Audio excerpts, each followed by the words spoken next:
Good Samaritans running to the rescue after a tractor trailer crashes right into a guardrail. Look at this.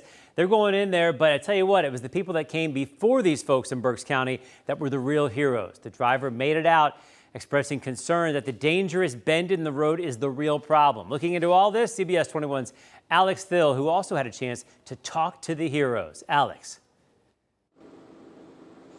Hi, Joel D. Well, I'm standing in front of that intersection where the crash happened. You can see that the guardrail and part of the road actually had to be replaced from where that truck flipped over on Tuesday night.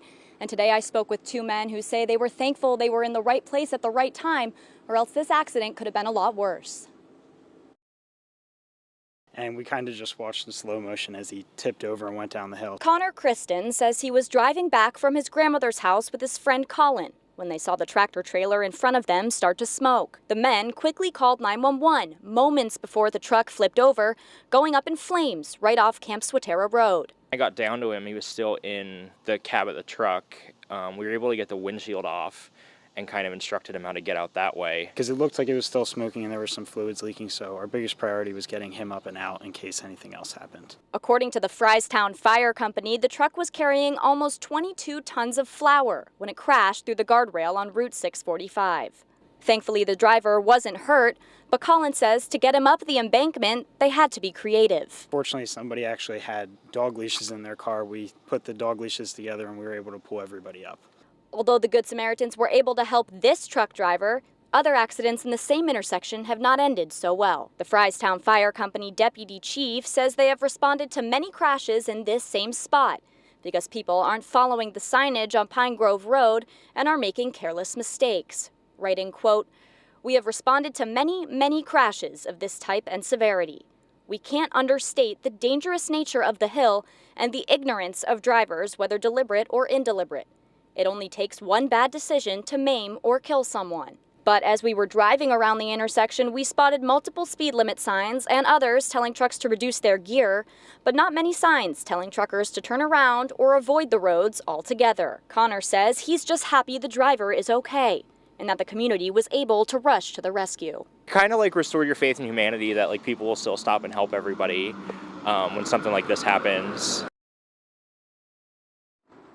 And I'm told that trucks shouldn't even be driving on this intersection technically, and the fire chief says that he estimates there are about 96 trucks that pass through here each day. He says that's 96 chances for an accident or worse. Reporting in Berks County, I'm Alex Thill, CBS 21 News. All right, Alex, thanks a lot. I know tomorrow you're looking into some more issues there, and we saw those nasty examples of other crashes as well, so looking forward to that report.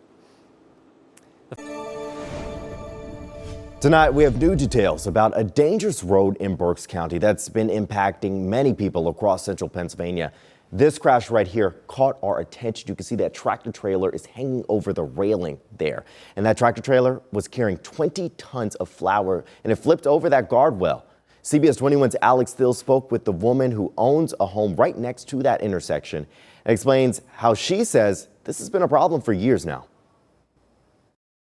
All of us at the house can actually pick up the noise 15 to 30 seconds before an accident because it's happened so often here. Elizabeth Bishop has lived off the intersection of Camp Swatera Road and Pine Grove Road for 11 years. She says in that time, her house has been hit 4 times, her cars have been totaled, and many other vehicles have slammed into the guardrail, knocking it out completely.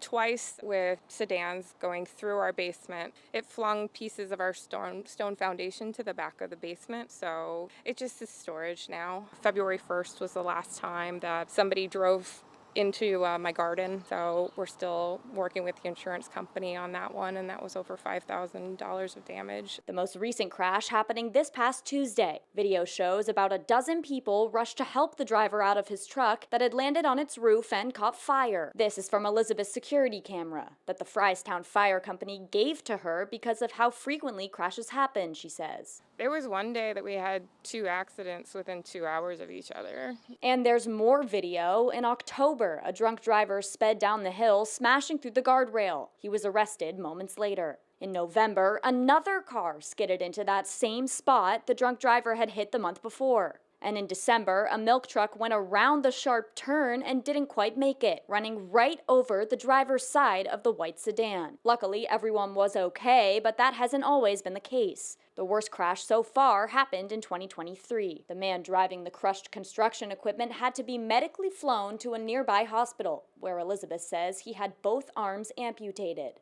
Elizabeth says she and her husband have been calling for a change ever since, but nothing seems to work. If you've ever been out west, like 5% grades have like the flashing lights. We're 14%. There's some signs. I've been emailing and calling the state representatives, the state senators, PennDOT, the township, the county. They're all encouraging me to keep up the pressure on PennDOT. We reached out to PennDOT for comment on this. They responded, writing, quote, PennDOT has added additional signage and pavement markings to increase visibility and awareness to the intersection. We have also added high-fraction surface treatment at the intersection to increase safety on the curve. PennDOT would be open to having a discussion with the township about restricting trucks on this section of roadway. I reached out to Bethel Township to see if that discussion has happened or will in the future. They have yet to respond. I asked Elizabeth why she would stay at this house after putting up with these accidents for 11 years. How are we going to sell a house with a disclosure that says our house has been hit 4 times, the property's been hit multiple times? You know, like the missing bark on the trees is from accidents. I'm Alex Thill, CBS 21 News.